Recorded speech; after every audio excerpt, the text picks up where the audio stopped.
The Duke of Ashford had always prided himself on his impeccable judgment of character.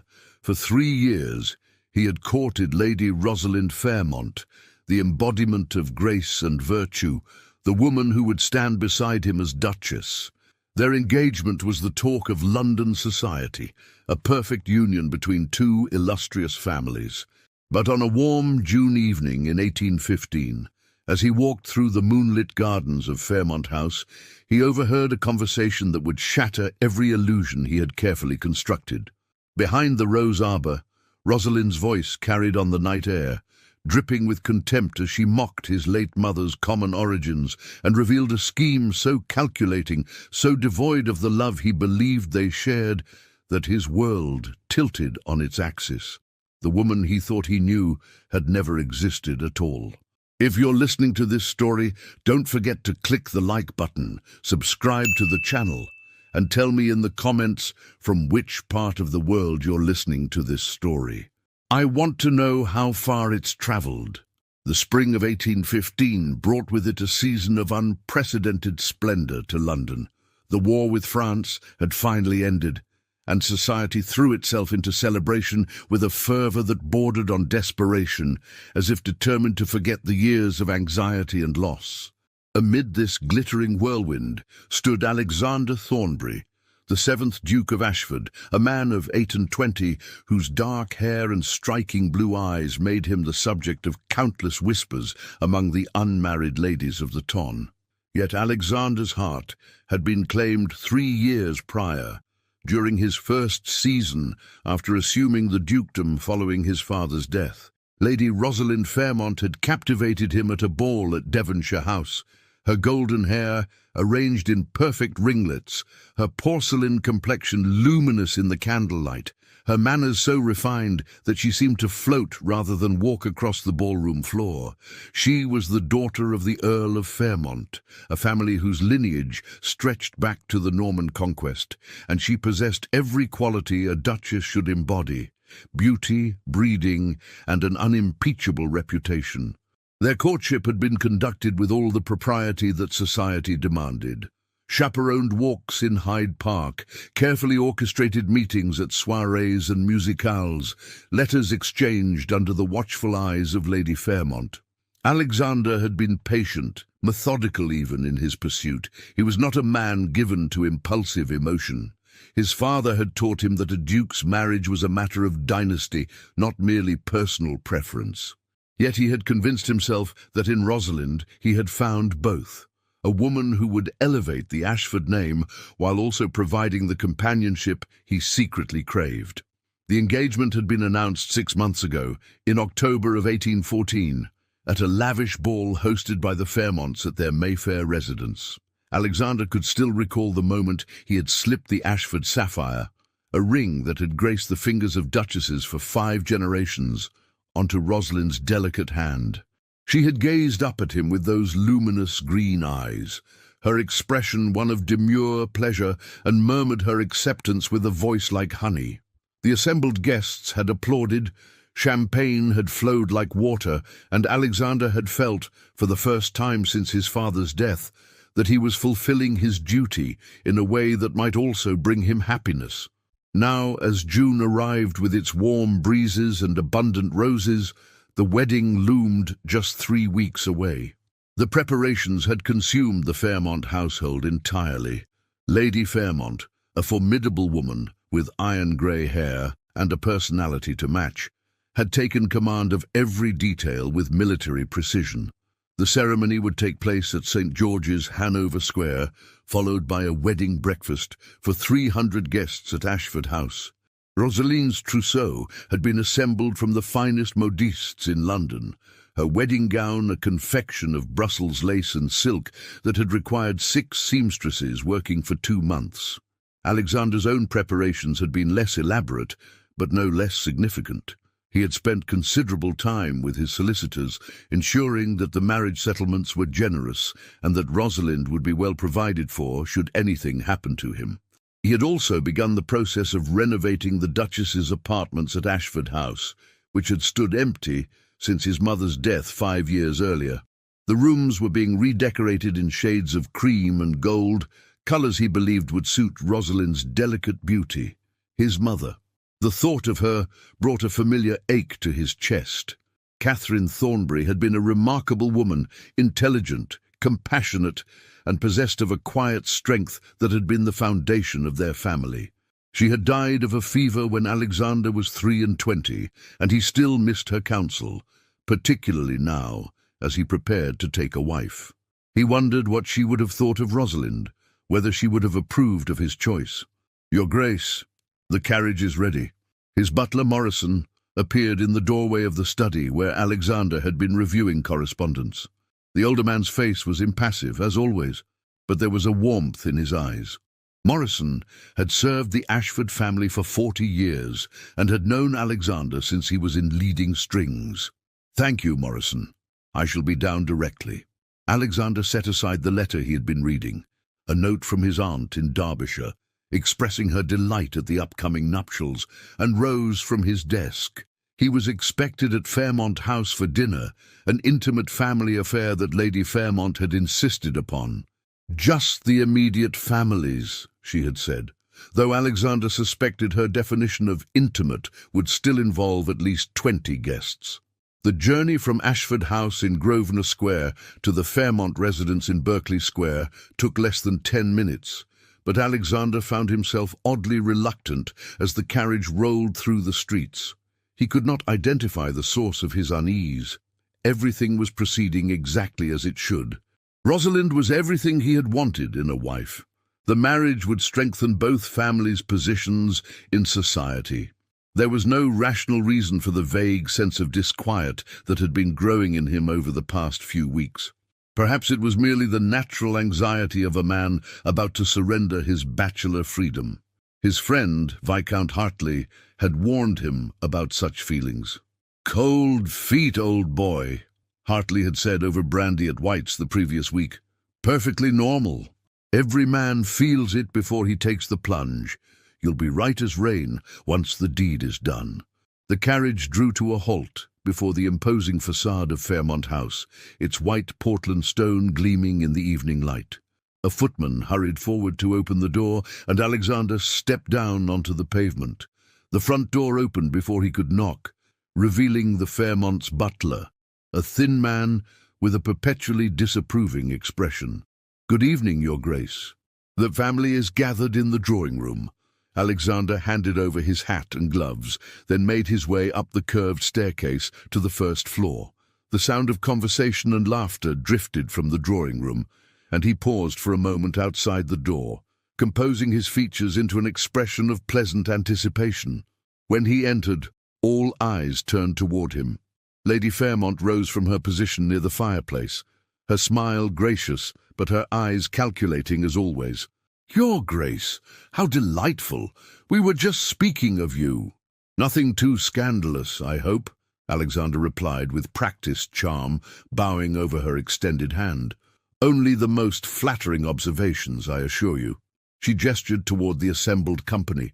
Besides the Earl and Countess, there were several other guests. Rosalind's younger sister, Lady Charlotte, a pretty girl of 19 with her sister's colouring, but none of her refinement. Rosalind's brother, Viscount Pemberton, a dissolute young man whom Alexander privately considered a wastrel, and several cousins and aunts, whose names Alexander could never quite remember. And there, seated on a settee near the window, was Rosalind herself. She looked exquisite in a gown of pale blue silk, her hair dressed with pearl combs, her posture perfect. When she saw him, she smiled, that same serene, measured smile she always wore, and extended her hand. "Alexander," she murmured as he bent over her fingers, "I'm so pleased you could join us." "I would not miss it for the world," he replied, and meant it. Whatever his vague unease, he could not deny that Rosalind was beautiful, accomplished, and entirely suitable. Dinner was announced shortly thereafter, and they processed into the dining room in order of precedence. Alexander, as the highest-ranking gentleman present, escorted Lady Fairmont, while the Earl took in Rosalind. The meal was elaborate, course after course of rich French cuisine, accompanied by wines from the Fairmont cellars. The conversation flowed around topics deemed appropriate for mixed company: the upcoming Royal Ascot races, the latest exhibition at the Royal Academy, speculation about which families would retire to their country estates once the season ended. Alexander found himself watching Rosalind throughout the meal. She ate sparingly, as was proper for a lady, and contributed to the conversation with well-timed observations that were neither too bold nor too retiring. She was, he reflected, absolutely perfect in every way. So why did he feel as though he were observing a performance rather than engaging with a real person? The thought unsettled him, and he pushed it aside. He was being ridiculous. Rosalind was exactly what she appeared to be, a gently bred lady of impeccable character. His doubts were merely the product of pre-wedding nerves, nothing more. After dinner, the ladies withdrew, leaving the gentlemen to their port and cigars. The conversation turned to politics and business, topics that Alexander found more engaging than the social pleasantries of the dinner table. Yet even as he discussed the implications of the Corn Laws with Lord Fairmont, part of his mind remained elsewhere, troubled by thoughts he could not quite articulate. When they rejoined the ladies in the drawing-room, Lady Fairmont suggested that Rosalind might favour them with a performance on the pianoforte. Rosalind demurred with becoming modesty before allowing herself to be persuaded, and soon the room was filled with the delicate strains of a Mozart sonata. She played competently, though without particular passion, her fingers moving precisely across the keys. As the evening drew to a close and Alexander prepared to take his leave, Rosalind walked with him to the entrance hall, her hand resting lightly on his arm. "I'm so looking forward to our wedding day," she said softly, her green eyes meeting his, "to finally beginning our life together." "As am I," Alexander replied, and raised her hand to his lips. "Sleep well, my dear." As his carriage carried him back through the darkening streets toward Ashford House, Alexander stared out the window at the passing houses, each one lit from within by candlelight. In 3 weeks, Rosalind would be his wife, the Duchess of Ashford. It was everything he had planned for, everything that was expected of him. So why did he feel as though he were walking toward a cage rather than a future? The days leading up to the wedding passed in a blur of final fittings, last-minute arrangements, and social obligations. Alexander found himself caught in a whirlwind of activity that left little time for introspection, which was perhaps a blessing. His doubts, he told himself firmly, were nothing more than the natural trepidation of a man about to make the most significant commitment of his life. The evening before the wedding, Lady Fairmont had organized what she termed a modest gathering at Fairmont House, a pre-wedding celebration for the couple's closest friends and family. In reality, the event had swelled to include nearly 200 guests, all of London's most prominent families eager to witness the final social triumph before the ceremony itself. Alexander arrived at 8 o'clock, dressed in formal evening attire, his cravat tied in the intricate mathematical style that his valet had spent 20 minutes perfecting. The house blazed with light from every window, and the sound of music and conversation spilled out into Berkeley Square. Footmen lined the entrance, and inside, the rooms had been decorated with thousands of white roses and trailing ivy, creating an atmosphere of ethereal beauty. He was immediately swept into the crowd, shaking hands and accepting congratulations from what seemed like every person in attendance. Lord Hartley clapped him on the shoulder with rather too much enthusiasm. "Your last night of freedom, Ashford. Make the most of it." Several other gentlemen laughed, though Alexander noticed that their wives shot them disapproving glances. Rosalind stood near the center of the ballroom, surrounded by a coterie of admiring friends. She wore a gown of ivory silk embroidered with silver thread, and diamonds glittered at her throat and ears, the Fairmont diamonds, which would soon be replaced by the Ashford jewels. When she caught sight of Alexander, she smiled and beckoned him over with a graceful gesture. "There you are, my dear Duke," she said, her voice carrying just the right note of affectionate formality. "I was beginning to think you had changed your mind." "Never," Alexander replied, bowing over her hand. The assembled ladies tittered appreciatively at this display of devotion. Lady Charlotte stood at her sister's elbow, her expression one of barely concealed envy. She had been particularly attentive to Alexander throughout the courtship, often inserting herself into conversations and finding excuses to be present during his visits. Alexander had always maintained a polite distance, but he could not help noticing the calculating gleam in her eyes whenever she looked at him. "Shall we dance?" Rosalind asked, and Alexander led her onto the floor as the orchestra struck up a waltz. They moved together with practiced ease, having danced together countless times over the past 3 years. Rosalind's hand rested lightly in his, her steps perfectly timed to the music. "Are you nervous about tomorrow?" Alexander asked quietly as they turned. "Should I be?" Rosalind's smile was serene. "I have been preparing for this my entire life, Alexander. To be your Duchess is the culmination of everything I have worked toward." There was something in her phrasing that struck him as odd, worked toward rather than hoped for or dreamed of. But before he could examine the thought further, the dance ended, and they were immediately surrounded by well-wishers once more. The evening progressed with speeches and toasts. Lord Fairmont spoke at length about the honor of uniting their 2 great families. Alexander's uncle, the Bishop of Winchester, who would perform the ceremony, offered blessings for their future happiness. Through it all, Alexander smiled and nodded and played his part, even as that strange sense of unease continued to grow in the pit of his stomach. It was nearly midnight when Alexander decided he needed a moment of respite from the oppressive heat and noise of the ballroom. He made his way through the crowd toward the French doors that led to the gardens, nodding politely at those who tried to engage him in conversation, but not stopping. The cool night air was a relief after the stifling atmosphere inside, and he drew in a deep breath, feeling some of the tension ease from his shoulders. The Fairmont gardens were extensive, stretching back from the house in a series of terraced levels adorned with classical statuary and carefully manicured hedges. Lanterns had been hung along the main paths, casting pools of golden light, but Alexander moved away from these, seeking the darker, quieter areas where he might have a few moments of solitude.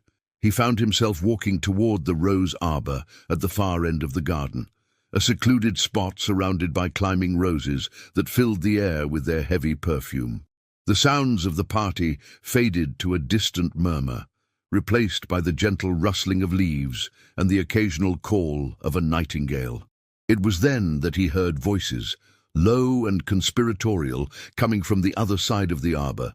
He was about to turn away, not wishing to intrude on what was clearly a private conversation, when he heard his own name spoken. "Cannot believe Rosalind actually managed to trap the Duke of Ashford." The voice was female, young, and filled with malicious amusement. Alexander recognized it immediately. Lady Charlotte. He froze, his hand gripping the edge of a stone bench. "Oh, Charlotte, you must give your sister more credit." This second voice was also familiar, Lady Beatrice Wentworth, one of Rosalind's closest friends, a sharp-tongued woman whom Alexander had never particularly liked. "She has played this game brilliantly from the very beginning. 3 years of perfect behavior, never a foot wrong. The Duke never stood a chance. But does she even love him?" Charlotte's voice held a note of genuine curiosity. "She has never spoken of him with any real affection. It is always the Duke this and His Grace that, as if he were a title rather than a man." "Love?" Beatrice laughed, a harsh sound that cut through the night air. "My dear Charlotte, love has nothing to do with it. Your sister wants to be a duchess, and Ashford was the most eligible duke available. She would have married the devil himself if he came with a coronet." Alexander felt as though he had been struck. His heart hammered in his chest, and he knew he should walk away, should not listen to any more of this poisonous gossip. Yet he remained rooted to the spot, unable to move. "I suppose you are right," Charlotte said, and there was a petulant note in her voice now. "Though I do not see why she should have him. I am prettier than Rosalind, and younger too. If only I had been out in society when he first appeared, I might have caught his eye instead. Perhaps, Beatrice replied, her tone suggesting she doubted this very much. But Rosalind had the advantage of being the elder daughter, and she used it well. Do you know what she told me last week? She said that once she is Duchess, she will finally be able to live as she pleases, no more pretending to enjoy his tedious conversation about estate management and politics, no more feigning interest in his charitable works. She plans to establish herself in London while he rustles about in the country with his farms and his tenants. And what of providing an heir? Charlotte asked. Oh, she will do her duty in that regard, I am sure. 1 or 2 sons to secure the succession, and then separate bedrooms and separate lives. It is how all the best marriages are conducted after all. Alexander's hands had clenched into fists, his nails digging into his palms. The pain was distant, insignificant compared to the anguish that was tearing through his chest, but it was Rosalind's own voice, joining the conversation, that delivered the final, devastating blow. Are you two gossiping about me? She sounded amused rather than offended. I could hear you from the path. Really, you must learn to be more discreet. Rosalind, Charlotte's voice held a note of alarm. We were just discussing my impending triumph? Yes, I heard. Now there was a rustling of silk as Rosalind presumably sat down on the bench on the other side of the arbour. And you are quite right, Beatrice. Tomorrow I become the Duchess of Ashford, and all of this tiresome pretense will finally be over. Do you truly not care for him at all? This was Charlotte again, and Alexander could hear something almost like pity in her voice. Care for him? Rosalind's laugh was cold, utterly unlike the warm, gentle sounds she made in his presence. He is a means to an end, nothing more. A rather dull means, if I'm honest. Do you know he actually wanted to discuss his mother with me last week? That woman with her common blood and her ridiculous notions about educating the poor. I had to sit there and nod sympathetically while he waxed poetic about her virtues. It was all I could do, not to yawn in his face. Alexander's breath caught in his throat. His mother, his beloved mother, whom he had cherished above all others, dismissed so casually, so cruelly. The woman he had thought he loved, the woman he was to marry in less than 12 hours, had been mocking him, mocking his mother's memory all along. The important thing, Rosalind continued, her voice taking on a harder edge, is that after tomorrow I will have everything I have always wanted. The title, the jewels, the position in society, Ashford House in London, the estate in Derbyshire, the income of 20,000 a year. And all I had to do was pretend to be the perfect demure lady for 3 years. Really, it was almost too easy. Men are such fools when it comes to a pretty face and proper manners. And if he discovers the truth? Beatrice asked. If he realizes you have been deceiving him? He won't. Rosalind's confidence was absolute. He sees what he wants to see. A biddable wife who will grace his table and bear his children and never challenge him. And that is what I shall appear to be, at least in public.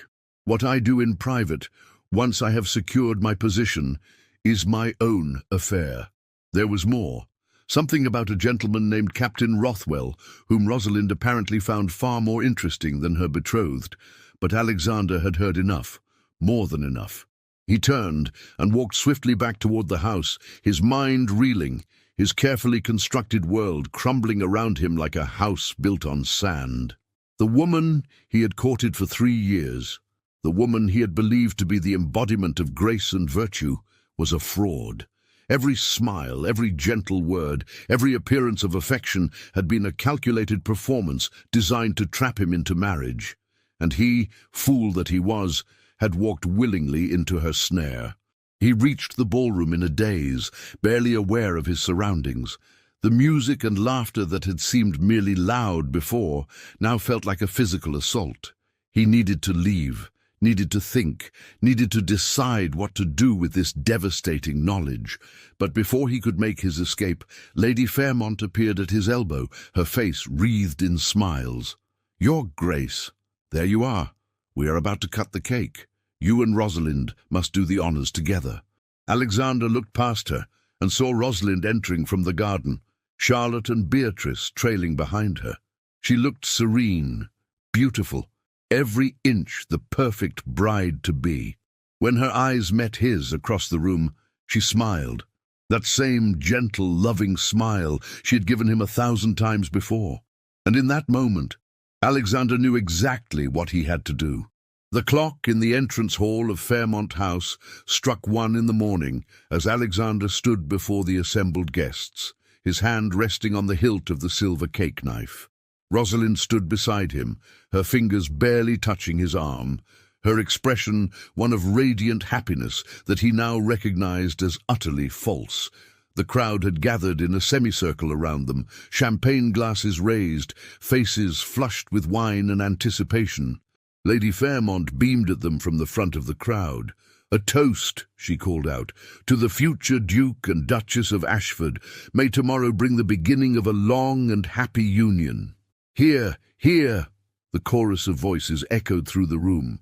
Alexander looked down at Rosalind, at her perfect features and calculating green eyes, and felt a cold clarity settle over him. He set down the knife with deliberate precision. "I am afraid," he said, his voice cutting through the celebratory noise with the sharpness of a blade, "that there will be no wedding tomorrow." The silence that fell was absolute. 200 people seemed to stop breathing simultaneously. Rosalind's smile froze on her face, her eyes widening in shock. "Alexander!" Her voice was uncertain, still trying to maintain the facade. "What are you saying? Is this some sort of jest?" "No jest, Lady Rosalind." He emphasized her title, stripping away the intimacy of her given name. "I am saying that I cannot marry a woman who holds me in contempt, who has spent 3 years deceiving me, and who mocks the memory of my mother in private while pretending devotion in public." A collective gasp rippled through the crowd. Lady Fairmont's face had gone white, then red. "Your Grace, you are overwrought. Perhaps the excitement of the day—" "I am perfectly composed, Lady Fairmont." Alexander's voice was ice. "I overheard a most illuminating conversation in your gardens this evening, one in which your daughter revealed her true nature and her true intentions. I will not repeat the details here out of respect for those present, but I assure you that I am quite certain of what I heard." Rosalind's composure cracked. "You were eavesdropping. How dare you? How dare I?" Alexander's laugh was bitter. "How dare you, madam, spend 3 years playing a role designed to trap me into a loveless marriage? How dare you speak of my mother, a woman worth 10 of you, with such casual cruelty?" Charlotte had gone pale, her hand pressed to her mouth. Beatrice Wentworth had quietly tried to slip toward the door, but the crowd was too thick. Lord Fairmont stepped forward, his face purple with rage. "This is outrageous. You cannot publicly humiliate my daughter in this manner. The contracts are signed, the settlements agreed upon. You will honor your commitment, sir, or face the consequences." "The contracts," Alexander said coldly, "contain a clause regarding fraud and misrepresentation. I believe my solicitors will find that Lady Rosalind's deliberate deception constitutes grounds for nullification. As for consequences, I am prepared to face whatever society may say. I will not, however, bind myself for life to a woman who views me as nothing more than a title and an income." He removed the Ashford sapphire from Rosalind's finger. She was too shocked to resist, and placed it on the table beside the untouched cake. Then he turned to address the stunned assembly. "I apologize to those of you who have traveled to London for tomorrow's ceremony. The wedding will not take place. I bid you all good evening." He walked through the crowd, which parted before him like the Red Sea before Moses. Behind him he could hear Lady Fairmont's voice rising in shrill protest. Rosalind's sobs, real or performed, he no longer cared, and the excited buzz of 200 voices all speaking at once. By morning, the scandal would be all over London. By afternoon, it would have reached every corner of England. Alexander did not care. He had spent his entire life doing what was expected, what was proper, what would uphold the dignity of his position. and it had nearly led him to a lifetime of misery with a woman who despised him. The night air was cool on his face as he climbed into his carriage. "Ashford House," he told his coachman, then changed his mind. "No, take me to Lady Pemberton's residence in Bloomsbury." His aunt, Lady Agatha Pemberton, was his mother's elder sister, and the only family member with whom Alexander felt he could be completely honest.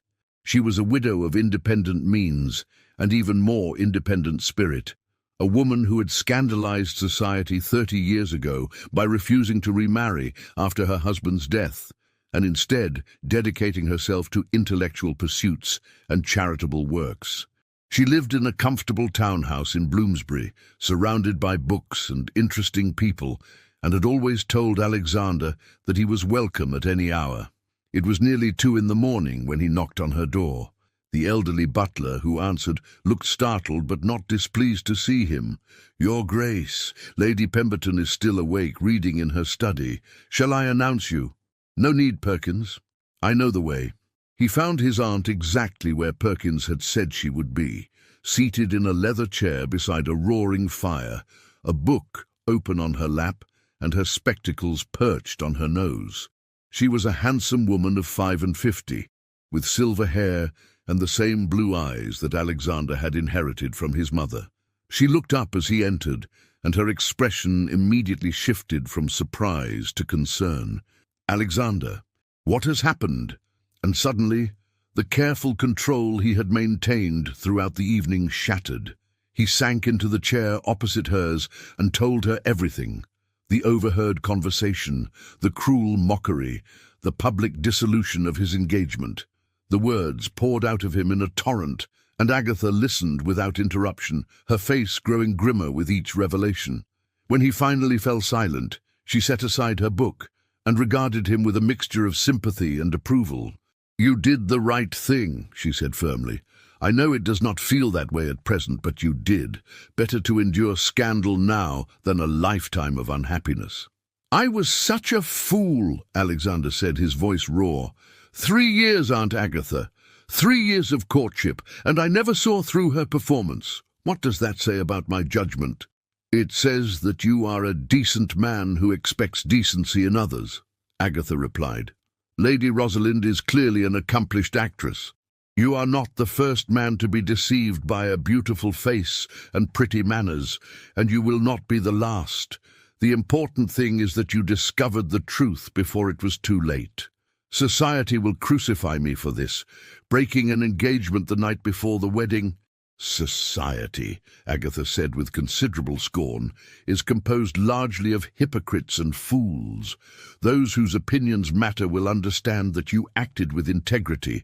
The rest can gossip all they like. You are the Duke of Ashford, Alexander. You do not need society's approval to live your life." Alexander managed a weak smile. "You sound like Mother. Your mother was the wisest woman I ever knew. I only wish she were here now to tell you herself." Agatha leaned forward, her expression intent. "Listen to me, my dear boy. You are going to leave London. Today rather, since it is already past midnight. You will go to Ashford Park and stay there until this scandal has died down. And while you are there, you will remember who you are. Not a title, not a matrimonial prize, but a man of intelligence and principle. You will rediscover yourself, away from the suffocating expectations of the ton."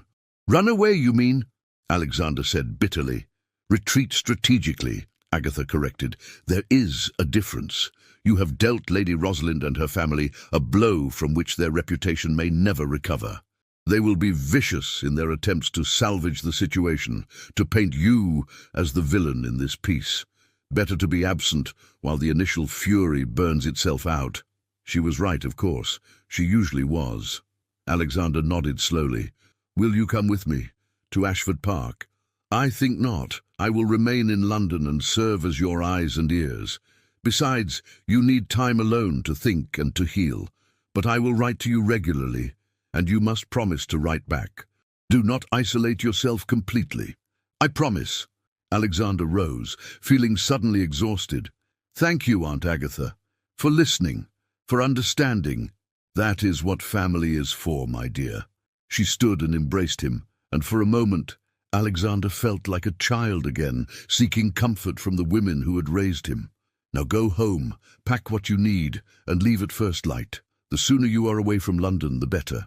By dawn, Alexander was on the road to Derbyshire, his travelling coach laden with trunks and his most essential belongings. Morrison had organised everything with his usual efficiency, asking no questions but offering quiet support. As the coach rolled through the awakening city and out into the countryside beyond, Alexander watched London disappear behind him and felt something loosen in his chest. The journey to Ashford Park took 2 days. Alexander spent the time staring out the window at the passing landscape, his mind a tumult of anger, humiliation, and a strange, growing sense of relief. Yes, he had been made a fool. Yes, society would talk of nothing else for months. But he was free.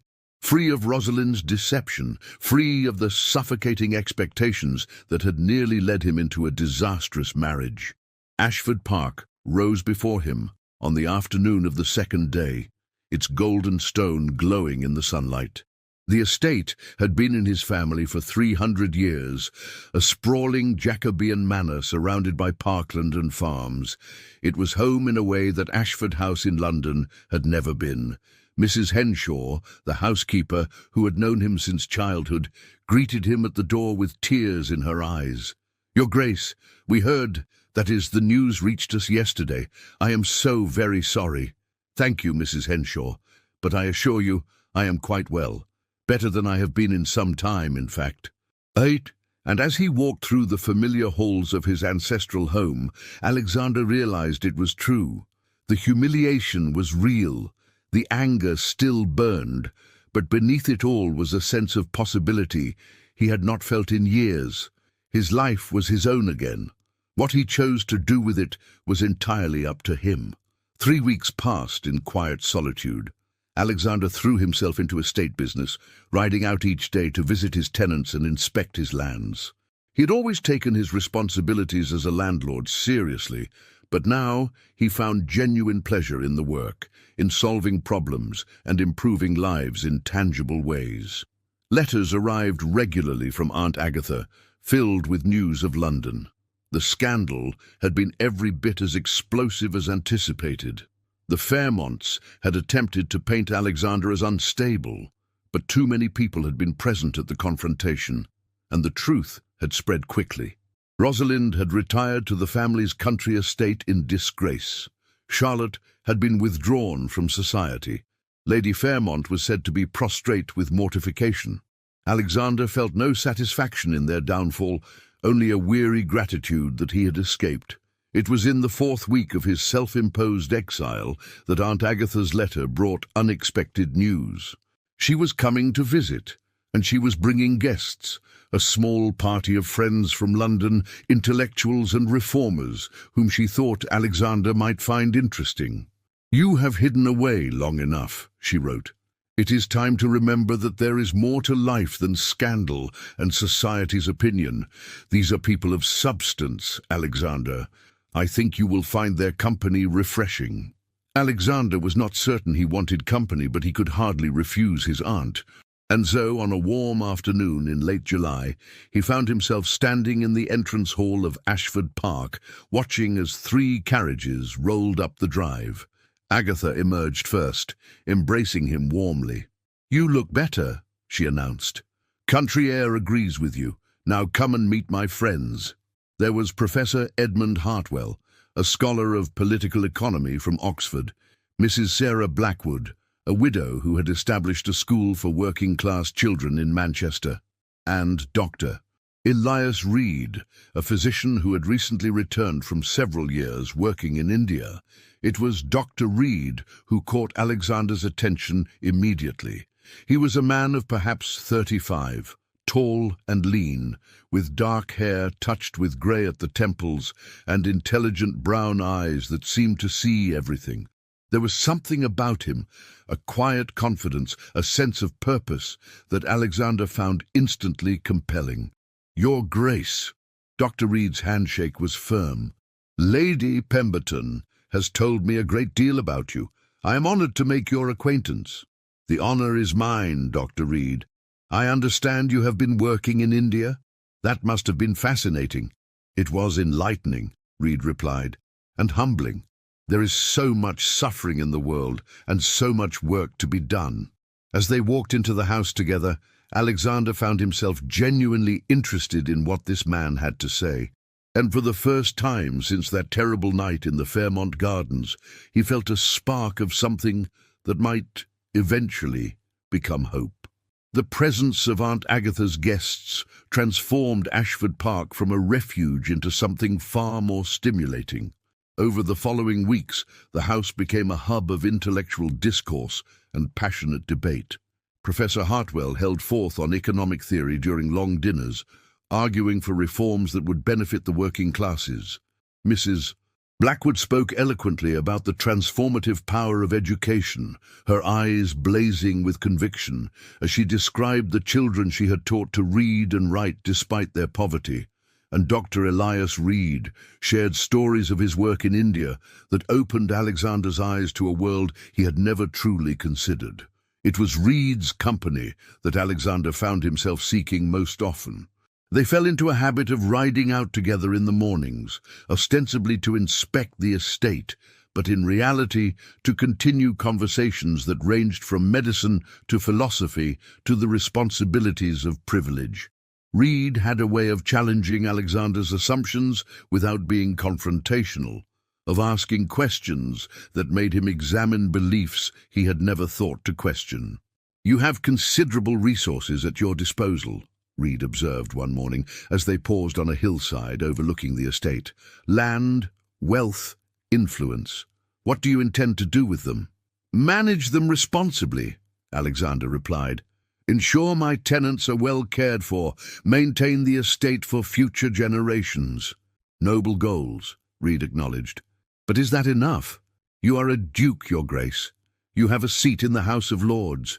You could effect real change, help people beyond the boundaries of your own lands." Alexander had never thought of his position in quite those terms. He had always viewed his role as primarily custodial, preserving what had been entrusted to him, fulfilling his duties to family and tradition. The idea that he might use his influence for broader purposes was both daunting and oddly exhilarating. "What would you suggest?" he asked. "That depends on what matters to you," Reed said. "What injustices trouble your conscience? What problems do you wish you could solve?" Alexander thought of his mother, of her passion for educating the poor, her belief that every person deserved the opportunity to better themselves regardless of birth. Rosalind had mocked those beliefs, but they had been real and valuable. Perhaps it was time to honor his mother's memory by acting on the principles she had instilled in him. "Education," he said slowly. "Access to medical care for those who cannot afford it. Fair treatment of workers." He looked at Reed. "Is that naive, to think one man could make a difference in such things?" "One man alone, perhaps," Reed replied. "But one man with resources, working alongside others who share his vision, that could change the world, Your Grace."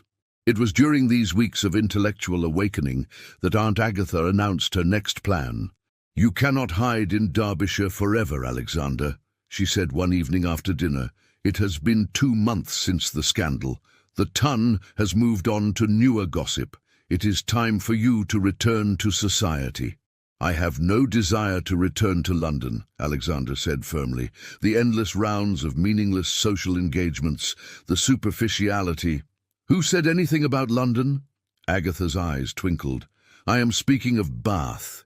The season there is just beginning, and it attracts a very different sort of person than the London Ton. Intellectuals, artists, people of substance rather than merely fashion. Mrs. Blackwood and Professor Hartwell are travelling there next week for a symposium on social reform. Dr. Reed has been invited to speak at the Royal Mineral Water Hospital about tropical diseases. I thought we might all go together." Alexander hesitated. The thought of facing society again, even Bath society, filled him with reluctance, but he could not hide forever. and the company of his aunt's friends had shown him that not all social interaction was shallow and false. "Very well," he said at last, "but I make no promises about attending balls or assemblies." "We shall see," Agatha said with a knowing smile. They arrived in Bath on a crisp September morning, taking up residence in an elegant townhouse on the Royal Crescent that Agatha had leased for the season. The city was beautiful, its honey-coloured stone glowing in the autumn sunlight, its streets filled with a more diverse and interesting crowd than London ever attracted. The symposium on social reform was held at the Assembly Rooms, and Alexander attended out of curiosity. He found himself fascinated by the speakers, men and women from various walks of life, all passionate about improving conditions for the poor and working classes. During the intervals, he was introduced to reformers, writers, and thinkers whose names he recognized from newspapers and journals. It was at one of these gatherings that he first saw her. She stood near the windows, engaged in animated conversation with Professor Hartwell and two other gentlemen. She was perhaps 25, with dark auburn hair, dressed simply, and intelligent grey eyes that sparkled with enthusiasm as she spoke. She wore a gown of deep green that was elegant but not ostentatious, and there was something in her bearing, a confidence, an authenticity that immediately captured his attention. "Who is that?" he asked Aunt Agatha quietly. His aunt followed his gaze and smiled. "That is Miss Georgiana Winters. Her father is a physician in Bristol, quite progressive in his thinking. She has been working with Mrs. Blackwood on educational initiatives. Brilliant mind, that girl. Come, I shall introduce you." As they approached, Miss Winters looked up, and her eyes met Alexander's. There was no coy dropping of gaze, no affected shyness, just frank, intelligent appraisal. "Miss Winters," Agatha said warmly, "may I present my nephew, the Duke of Ashford?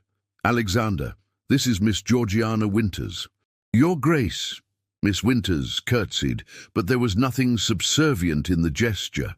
"Lady Pemberton has spoken of you often. I understand you have been hosting quite the intellectual salon at Ashford Park." "Hardly a salon," Alexander replied, finding himself smiling. "More a gathering of people far more intelligent than myself, from whom I have been learning a great deal." "How refreshing," Miss Winters said, and he could not tell if she was being sincere or ironic. "A nobleman who admits he has something to learn, that is rare in my experience. Georgiana has very little patience with aristocratic pretension," Professor Hartwell interjected with a laugh. "She once told Lord Pemberton, no relation to you, Lady Pemberton, that his opinions on the poor would carry more weight if he had ever actually spoken to a poor person." "I am sure Lord Pemberton was delighted by that observation," Alexander said dryly. "He was not," Miss Winters admitted, her eyes dancing with amusement. "But it was true nonetheless. How can one claim to understand the needs of people one has never met?" "A fair point," Alexander acknowledged. "Perhaps you might help me avoid such ignorance, Miss Winters. I'm genuinely interested in learning more about the educational work you and Mrs. Blackwood are doing." They talked for nearly an hour, and Alexander found himself more engaged than he had been in any conversation since his arrival in Bath. Miss Winters was passionate, but not preachy, knowledgeable, but not pedantic. She challenged his assumptions, but listened to his responses. She was, he realized with some surprise, exactly the sort of person he had been seeking without knowing it. Someone real, someone substantial, someone who saw him as a man rather than a title. Over the following weeks, Alexander found himself increasingly drawn into Bath's reformist circles. He attended lectures at the hospital where Dr. Reed was speaking. He visited the charity school that Mrs. Blackwood had helped establish, and he spent considerable time in Miss Winters' company, discussing everything from political economy to literature to the proper management of estates. It was during one of their conversations, as they walked through the Sydney Gardens on a golden October afternoon, that Miss Winters asked the question he had been dreading. "May I speak frankly, Your Grace? I wish you would. And please, when we are private, Call me Alexander." "Very well, Alexander." She paused on the path, turning to face him. "I have heard the stories about your broken engagement. The entire country has heard them. I do not wish to pry into painful matters, but I find myself wondering, are you here in Bath seeking to escape your past or to build a future?" The directness of the question took his breath away. Rosalind would never have asked such a thing. She would have danced around the subject with careful euphemisms and false delicacy. But Miss Winters, Georgiana, simply asked what she wanted to know. "Both, perhaps," he said honestly. "I came here to escape, yes. But I have found something I did not expect, a sense of purpose, of possibility. Your work, Dr. Reed's work, all of this," he gestured around them, encompassing not just the gardens but everything they represented, "has shown me that there is more to life than duty and obligation, that I might actually do something meaningful with my position." "And what of your heart?" Georgiana asked softly. "Has it healed from the betrayal you suffered?" Alexander considered the question carefully. "I am not certain it was ever truly engaged," he admitted. "I thought I loved Lady Rosalind, but I think I loved the idea of her, the perfect duchess, the ideal wife. I never knew the real woman, and she never wanted me to. What I feel now is not heartbreak so much as anger at my own blindness, and relief that I escaped before it was too late." "Then you are fortunate," Georgiana said. "Many men would have gone through with the marriage rather than face scandal. It took courage to do what you did." "Or foolishness," Alexander said with a rueful smile. "No, courage." She met his eyes steadily. "And I admire you for it." Something passed between them in that moment, an understanding, a connection that Alexander had never felt with Rosalind, despite 3 years of courtship. He realized, with a clarity that was almost painful, that this was what he had been seeking all along. Not perfection, but authenticity. Not performance, but genuine feeling. Before he could find words to express this revelation, a familiar voice cut through the afternoon air. "Your Grace, what an unexpected pleasure." Alexander turned to see Lady Charlotte Fairmont approaching along the path, accompanied by an older woman he did not recognize. His stomach clenched. What was Charlotte doing in Bath? "Lady Charlotte," he said coolly, bowing slightly. "I had not realized you were in Bath." "We arrived just yesterday," Charlotte said, her eyes darting between Alexander and Georgiana with barely concealed curiosity. "My aunt, Mrs. Thornbury, has taken a house here for her health. I'm serving as her companion." She turned to Georgiana with a smile that did not reach her eyes. "I do not believe we have been introduced." "Miss Georgiana Winters," Georgiana said, her tone polite but reserved. "I am acquainted with Lady Pemberton." "Ah, how lovely," Charlotte said, though her expression suggested she found it anything but. "Your Grace, I wonder if I might have a word with you, in private." "I am afraid I am engaged at present," Alexander said firmly. "Perhaps another time." "It concerns my sister," Charlotte pressed. "Rosalind, she has been quite unwell since the unfortunate events of the summer. I thought you might wish to know." "I am sorry to hear of Lady Rosalind's distress," Alexander said, his voice carefully neutral. "However, her well-being is no longer my concern. Now, if you will excuse us, Miss Winters and I were in the middle of a conversation." He offered Georgiana his arm, and they walked away, leaving Charlotte staring after them with an expression of frustrated malice. "That was the sister?" Georgiana asked quietly, once they were out of earshot. "Yes, she was present during the conversation I overheard. I suspect she has come to Bath specifically to find me, though to what purpose I cannot imagine." "To cause trouble, most likely," Georgiana said. "Be careful, Alexander. A woman scorned, or in this case a family humiliated, can be dangerous." Her words proved prophetic. Over the next week, Charlotte seemed to appear wherever Alexander went. At the pump room, at lectures, at social gatherings. She was always accompanied by her aunt, always perfectly proper, but her presence was clearly calculated to unsettle him. And then came the invitation to the Autumn Assembly, Bath's most prestigious social event of the season. Alexander had planned to decline, but Aunt Agatha insisted. "You cannot let the Fairmonts drive you into hiding again," she said firmly. "You have done nothing wrong. Hold your head high and show Bath society that you are not ashamed." And so, on a cool October evening, Alexander found himself entering the assembly rooms in formal evening attire, with Georgiana Winters on his arm. She wore a gown of midnight blue silk that brought out the grey of her eyes, and her hair was dressed with simple elegance. She looked beautiful, but more than that, she looked real. No artifice, no performance, just herself. The moment they entered, conversations stopped. Heads turned. Alexander felt the weight of hundreds of eyes upon them, assessing, judging, gossiping, but Georgiana's hand remained steady on his arm, and her expression was serene.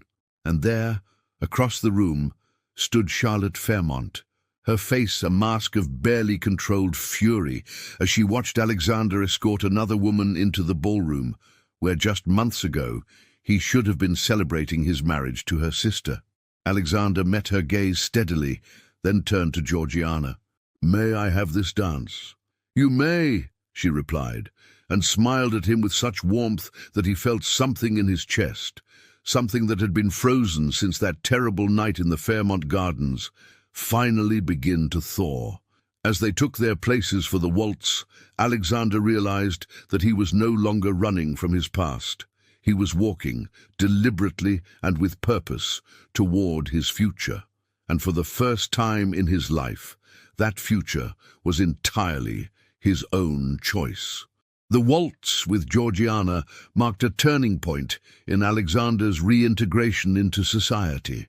As they moved across the floor, he was acutely aware of the whispers that followed them, the curious stares, the fans raised to conceal gossiping mouths. But he was also aware of Georgiana's steady presence, the intelligence in her eyes, and the quiet confidence with which she carried herself. She did not flinch under society's scrutiny, and her composure gave him strength. When the dance ended, they were immediately surrounded by Aunt Agatha's circle.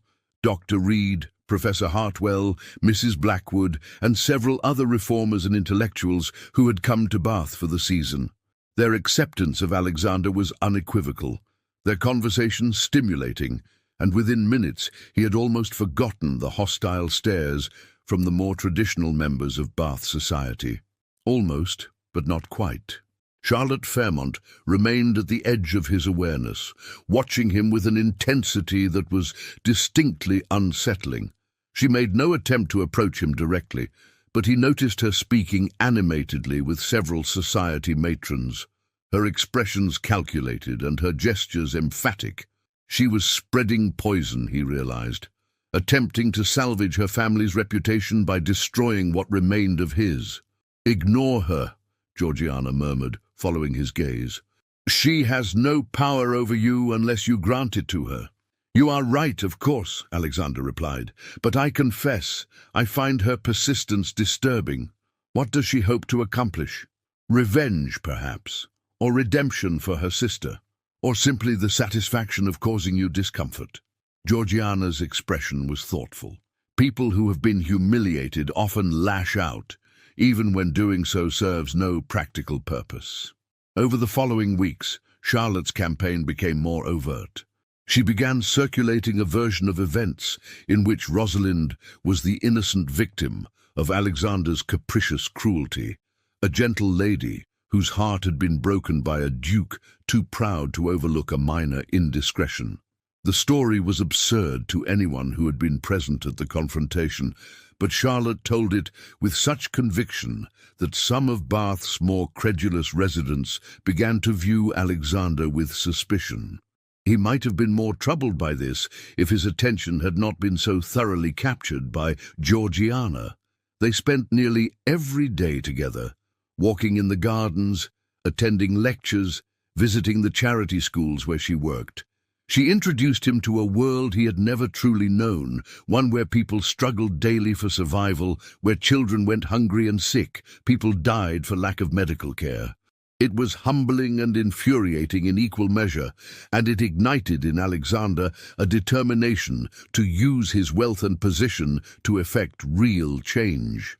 "You could establish a school on your estate," Georgiana suggested one afternoon as they toured one of Mrs. Blackwood's educational initiatives. "Provide free education to the children of your tenants and the surrounding villages. It would make an enormous difference." "I could do more than that," Alexander said, the idea taking shape in his mind. "I could establish a trust, fund multiple schools across Derbyshire, and perhaps a clinic as well, where Dr. Reed or physicians like him could provide medical care to those who cannot afford it." Georgiana's face lit up with genuine delight. "Alexander, that would be extraordinary. Do you mean it?" "I do." And he realized, as he said it, that he had never been more certain of anything. This was what he wanted to do with his life.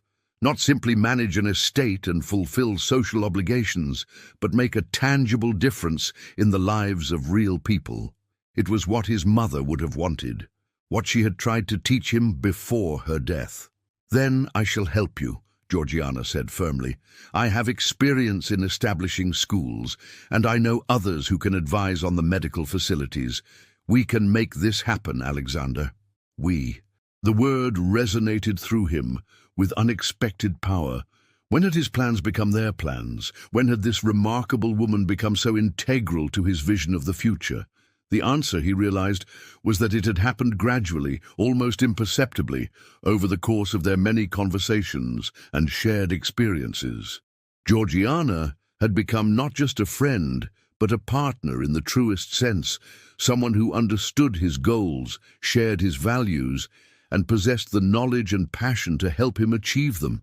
It was Dr. Reed who finally voiced what Alexander had been thinking but had not dared to articulate. They were riding together one morning in early November, the countryside dressed in autumn colors, when Reed said casually, "You are in love with Miss Winters."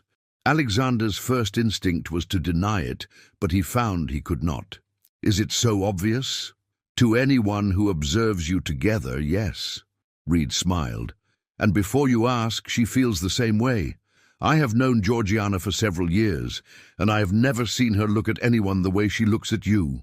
"I have only known her for 2 months," Alexander protested.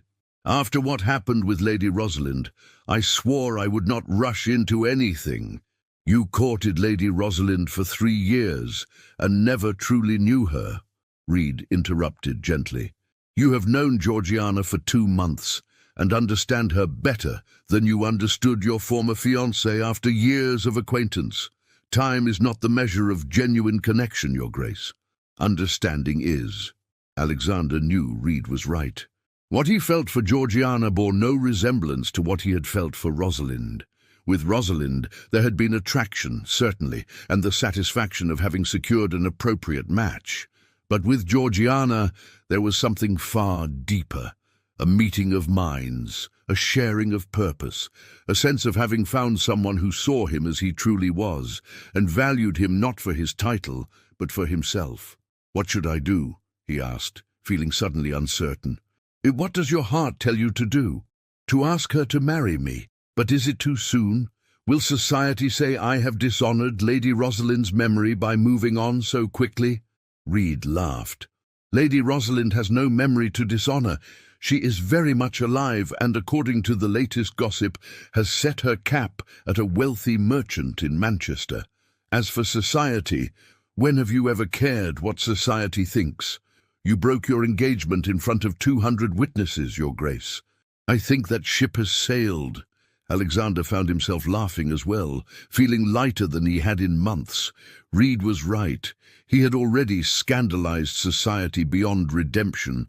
What did it matter if he scandalized them further by proposing to a woman he had known for only 2 months?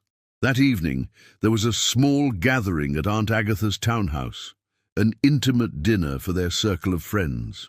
Georgiana arrived wearing a gown of deep burgundy, her hair dressed with amber combs, and Alexander thought she had never looked more beautiful. Throughout dinner, he found it difficult to concentrate on the conversation, his mind occupied with planning what he would say to her. how he would ask the question that would determine his future. After dinner, as the others settled in the drawing room for coffee and conversation, Alexander drew Georgiana aside. "Would you walk with me in the garden? There is something I wish to discuss with you." "Of course," she said, though her expression suggested she suspected what was coming. The garden was small but well maintained, lit by lanterns that cast a warm glow over the paths. They walked in silence for a moment, and Alexander found himself thinking of another garden, another conversation overheard. But this time there would be no deception, no hidden cruelty, only honesty. "Georgiana," he began, then stopped, suddenly uncertain how to proceed. "I am not skilled at this. My previous attempt at courtship was, as you know, a disaster. But I find that with you, I do not wish to play games or follow society's prescribed rituals. I wish only to speak the truth." "Then speak it," she said softly, turning to face him. "I love you." The words came out more bluntly than he had intended, but they were true. "I know we have known each other only a short time, and I know that my reputation is currently in tatters, and I know that marrying me would subject you to considerable scrutiny and gossip. But I love you, Georgiana. I love your intelligence, your passion, your integrity. I love the way you challenge me to be better than I am. I love the future I see when I imagine you beside me, and I am asking, hoping, that you might consent to be my wife." For a long moment Georgiana said nothing, and Alexander felt his heart hammering against his ribs. Had he misjudged? Had Reed been wrong about her feelings? Then she smiled, and it was like the sun breaking through clouds. "Yes," she said simply. "Yes, Alexander, I will marry you." The relief that flooded through him was so intense it was almost painful. He took her hands in his, then hesitated. "May I kiss you?" "I wish you would," she replied, and when his lips met hers, Alexander felt the last remnants of his past fall away. This was real. This was right. This was the future he had been seeking without knowing it. They returned to the drawing room, hand in hand, and Aunt Agatha took one look at their faces and began to laugh. "Well, it is about time. I was beginning to think you would never work up the courage, Alexander." "You knew?" Alexander asked, bemused. "My dear boy, everyone knew. We have been waiting for you to realize it yourself." She rose and embraced them both. "I am delighted. Your mother would have adored Georgiana." The announcement of their engagement was made the following week, and the reaction was exactly as Alexander had anticipated, a mixture of shock, disapproval, and salacious gossip. The more conservative members of society were scandalized that the Duke of Ashford would propose to a woman of no particular family or fortune a mere 4 months after breaking his engagement to an earl's daughter. The gossip sheets had a field day, printing lurid speculation about the nature of Alexander and Georgiana's relationship. Charlotte Fairmont's response was the most dramatic. She appeared at Aunt Agatha's townhouse unannounced, demanding to see Alexander. When he reluctantly agreed to receive her, she launched into a tirade. "How dare you?" she spat, her face flushed with anger. "How dare you humiliate my sister and then parade your new fiancé about Bath as if Rosalind meant nothing to you?" "Lady Rosalind meant a great deal to me," Alexander replied coldly. "Or rather, the woman I thought she was meant a great deal to me. The real Lady Rosalind, the one who mocked my mother and viewed me as nothing more than a title and an income, means nothing to me at all. And I would thank you to remember that I was not the one who ended our engagement through deception and cruelty. Your sister did that herself." "She loved you," Charlotte insisted, though her voice lacked conviction. "No, she did not, and we both know it. Now, I suggest you return to your aunt's house and cease this campaign of harassment. I wish your family no ill will, but I will not tolerate any further interference in my life." Charlotte left in a fury, but Alexander felt no satisfaction in the confrontation. He simply wanted it to be over, wanted to move forward with his life, and leave the Fairmonts in the past, where they belonged. The wedding was planned for December, a small ceremony in Bath with only their closest friends in attendance. There would be no grand society spectacle, no hundreds of guests, no elaborate celebrations, just a simple exchange of vows between two people who genuinely loved each other. As the day approached, Alexander found himself reflecting on how dramatically his life had changed in the space of 6 months. He had gone from a man trapped in a gilded cage of his own making to someone who was truly free. Free to love whom he chose, free to pursue meaningful work, free to live according to his own values rather than society's expectations. On the morning of his wedding, as he stood before the mirror adjusting his cravat, Aunt Agatha appeared in the doorway. "Are you ready?" she asked. "More ready than I have ever been for anything," Alexander replied, and he meant it. The ceremony was held in a small chapel with winter sunlight streaming through the stained glass windows. Georgiana wore a simple gown of ivory silk, her hair dressed with white roses, and when she walked down the aisle toward him, Alexander felt his throat tighten with emotion. This was right. This was real. This was love. As they exchanged vows, Alexander thought of his mother, of the values she had instilled in him, of the life she would have wanted him to lead. And he knew, with absolute certainty, that she would have approved of the choice he had made. When the ceremony concluded and they emerged into the winter afternoon as husband and wife, Alexander felt as though he was stepping into a new world, one filled with purpose, partnership, and genuine happiness. The past was behind him. The future stretched ahead, bright with possibility, and he was ready to embrace it. Spring arrived at Ashford Park with an explosion of colour that seemed to mirror the transformation in Alexander's life. The estate, which had felt like a refuge during his exile, had become something far more significant, a home in the truest sense, filled with purpose and shared dreams. 6 months had passed since his wedding to Georgiana, and in that time they had accomplished more than Alexander had thought possible. The Duchess of Ashford was unlike any Duchess Derbyshire had ever seen. She rose early each morning, not to oversee menus and household arrangements, though she managed those efficiently enough, but to work alongside Alexander on the projects they had planned together in Bath. The school they had envisioned was now a reality, a handsome stone building on the edge of the estate where 30 children from tenant families and surrounding villages received free education. Georgiana taught there herself 3 days a week, her enthusiasm infectious as she guided young minds through reading, writing, and arithmetic. The medical clinic had opened in March, housed in a converted barn that Dr. Reed had helped them design. Reed himself had relocated from London to serve as the primary physician, and he had recruited 2 younger doctors to assist him. The clinic provided free care to anyone who needed it, and word had spread quickly. Patients came from miles around, many of them seeing a doctor for the first time in their lives. Alexander spent his days managing the estate with a new sense of engagement. He had implemented reforms suggested by Professor Hartwell: fair wages for labourers, improved housing for tenants, a cooperative system that gave workers a share in the profits from the harvest. Some of his fellow landowners thought him mad, but Alexander did not care. His tenants were healthier, happier, and more productive than ever before. The estate was thriving, and so was he. On a warm May morning, Alexander stood in the doorway of the schoolhouse, watching Georgiana lead a lesson on geography. She had a map of the world spread across a large table, and the children clustered around it, their faces bright with curiosity as she described distant lands and different cultures. One small girl, the daughter of his head groom, asked if it was true that people in India rode on elephants. "Some do," Georgiana replied with a smile. "Dr. Reed rode on an elephant once. Perhaps we can convince him to come tell you about it." The children's excited chatter made Alexander smile.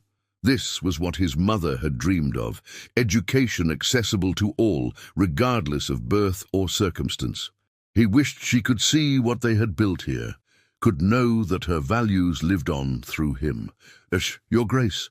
Mrs. Henshaw appeared at his elbow, slightly out of breath. "There are visitors. A carriage has just arrived from London." Alexander frowned.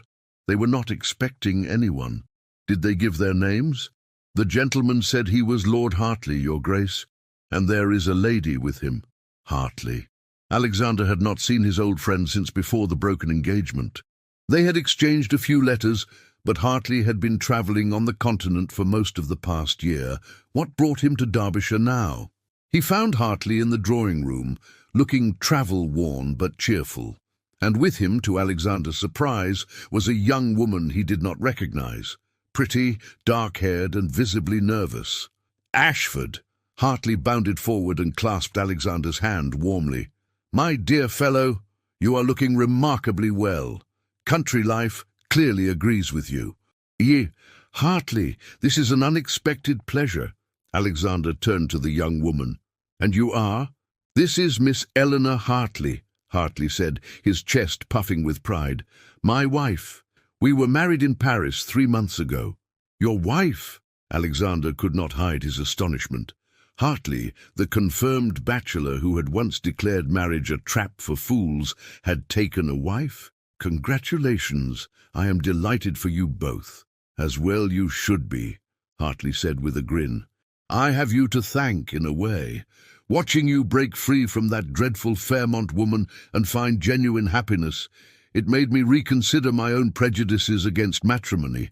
When I met Eleanor in Rome, I realized that marriage to the right person was not a trap, but a liberation." Eleanor Hartley smiled shyly. "James has told me so much about you, Your Grace. I hope we are not intruding by arriving unannounced." "Not at all. You are most welcome." Alexander rang for Mrs. Henshaw to prepare rooms for their guests. "My wife is teaching at the school just now, but she will be delighted to meet you both at luncheon."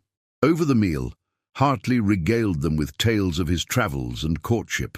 Eleanor, it emerged, was the daughter of a diplomat, well-educated and well-travelled, with a quick wit that matched Hartley's own. Georgiana took to her immediately, and soon the two women were deep in conversation about art and literature, while Alexander and Hartley retreated to the study with brandy. "I must tell you, Ashford, the gossip about you has finally died down in London," Hartley said, settling into a leather chair. "Oh, there are still a few old biddies who clutch their pearls at the mention of your name, but for the most part, society has moved on. There are new scandals to occupy them now. I confess I have not given London society much thought," Alexander replied. "We are quite content here. I can see that, and I am glad for it." Hartley's expression grew more serious. "But there is something you should know. It concerns the Fairmonts." Alexander felt a familiar tension grip his shoulders. "What about them?" "Lady Rosalind married last month. A Manchester industrialist named Thornton. Wealthy as Croesus, but common as dirt according to the ton. Apparently she had no other options. Her reputation never recovered from your very public rejection, and no gentleman of quality would have her. Thornton wanted a titled wife to give him social standing, and Rosalind wanted financial security. From what I hear, it is a thoroughly miserable union." Alexander felt a pang of something, not quite pity, but a recognition of wasted potential. "I am sorry to hear it. I never wished her unhappiness." "I know you did not. You are too decent for that." Hartley paused. "There is more. Lady Charlotte has been spreading rumours that you seduced Miss Winters, the Duchess, I should say, while still engaged to Rosalind, that your broken engagement was not about overhearing a conversation, but about your own infidelity." "That is absurd," Alexander said sharply. "I did not even meet Georgiana until 2 months after I ended the engagement. I know that, and anyone with sense knows that. But Charlotte is persistent, and she has convinced a few people. I thought you should be aware, in case the rumours reach Derbyshire." "Let them come," Alexander said with more confidence than he felt.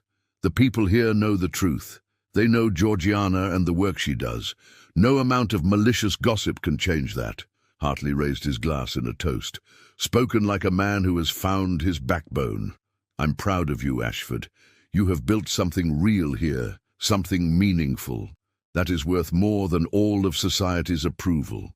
The Hartleys stayed for a week, and their visit brought a welcome energy to Ashford Park. Eleanor was fascinated by the school and the clinic, and she spent hours talking with Georgiana about the possibility of establishing similar institutions on Hartley's estate in Kent. By the time they departed, Hartley had committed to funding a school of his own, inspired by what he had seen. "You are starting a revolution, Ashford," he said as they prepared to leave. "Mark my words, in 10 years, every progressive landowner in England will be following your example." After they left, life at Ashford Park settled back into its comfortable rhythm. Summer brought long, golden days filled with work and companionship. Alexander and Georgiana rode out together each morning to visit tenants and inspect the estate. They dined with Dr. Reed and discussed plans for expanding the clinic. They read together in the evenings, Georgiana curled in a chair by the fire while Alexander worked through correspondence at his desk. It was during one of these quiet evenings in late July that Georgiana set aside her book and said, "Alexander, there is something I need to tell you." He looked up, immediately attentive to the unusual note in her voice. "What is it?" "I am with child." Her hand moved to rest on her still flat stomach, and her eyes were bright with a mixture of joy and apprehension. "Dr. Reed confirmed it this morning. The baby will come in February."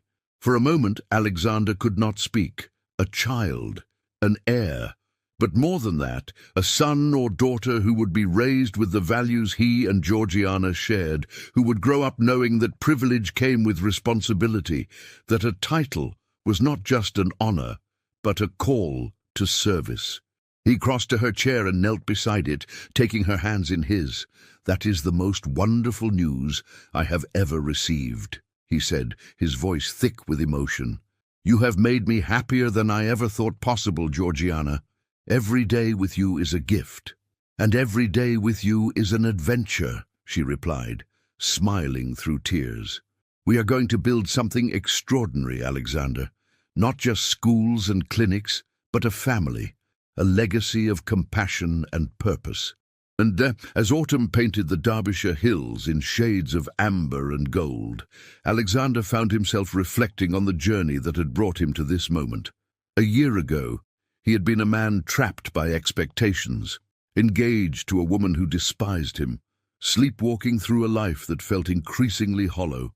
The overheard conversation in the Fairmont Gardens had shattered that false existence, and the pain of that shattering had been excruciating. But from those shattered pieces, he had built something infinitely better. He had found genuine love with a woman who challenged and inspired him. He had discovered purpose in work that made a tangible difference in people's lives. He had learned that true freedom came not from rejecting responsibility, but from choosing how to fulfill it. One crisp October morning, as he stood on the terrace of Ashford Park watching the sun rise over his lands, Georgiana joined him, wrapping a shawl around her shoulders against the chill. "What are you thinking about?" she asked, slipping her hand into his. "About how one overheard conversation changed everything," Alexander replied. "About how the worst moment of my life led to the best. About how grateful I am that I discovered the truth before it was too late. Do you ever wonder what would have happened if you had not gone into the garden that night?" Georgiana asked. "If you had married Rosalind as planned?" "I try not to," Alexander admitted. "The thought is too terrible.